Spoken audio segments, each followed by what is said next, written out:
Maya, every robotics demo I've ever seen ends with a robot folding one towel perfectly and everyone acting like the laundry singularity has arrived. And then you hand it a second towel, and it has an existential crisis, Marcus. But today's story is actually about closing that gap. The reality gap. My favorite chasm. Show me what dropped. So, Hugging Face just shipped LeRobot version 0.6. It's their open robot learning stack, and the tagline is, Imagine, Evaluate, Improve. The big idea this release, you can simulate and evaluate robot policies before you ever risk real hardware. Okay, translate evaluate policies for the humans, because that sounds like a robot HR department. A policy is just the robot's learned behavior, how it decides to move. The pain in robotics is that testing on real arms is slow, expensive, and things break. LeRobot's push is, imagine the task in simulation, score how the robot does, then improve it, all before it touches the physical world. Which is exactly where the reality gap lives. A robot that's a genius in simulation and a klutz on your kitchen counter. Sim2Real has humbled a lot of very smart people. Totally. But the caveat cuts the other way too. This is a tooling release, not a finished humanoid. It lowers the cost of iterating.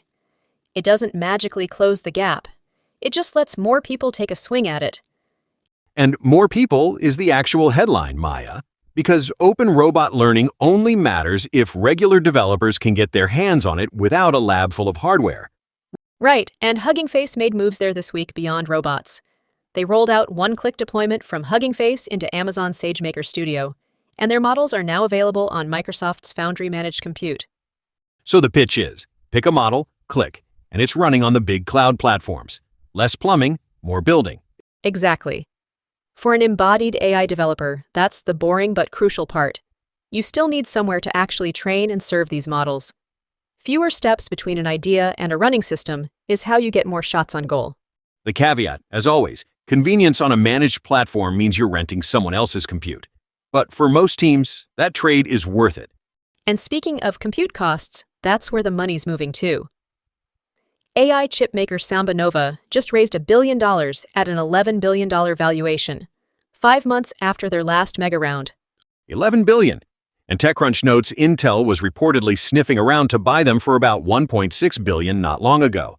That's a wild re-rating. There's also a French startup, ZML, endorsed by Turing Award winner Yann LeCun, that put out free software to speed up inference across lots of different AI chips. The whole theme is, make running these models cheaper. Which loops right back to robots. Because a humanoid running a brain in real time needs cheap, fast inference on the hardware. The chip race and the robot race are the same race.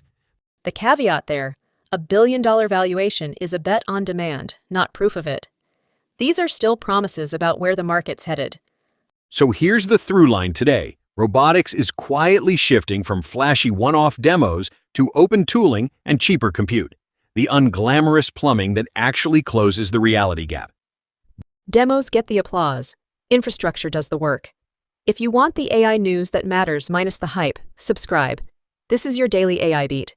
Tomorrow we're digging into Meta's new Muse image model and the pushback over it pulling in users' photos. That one's got teeth. Bring the towels, Marcus. See you tomorrow, everybody.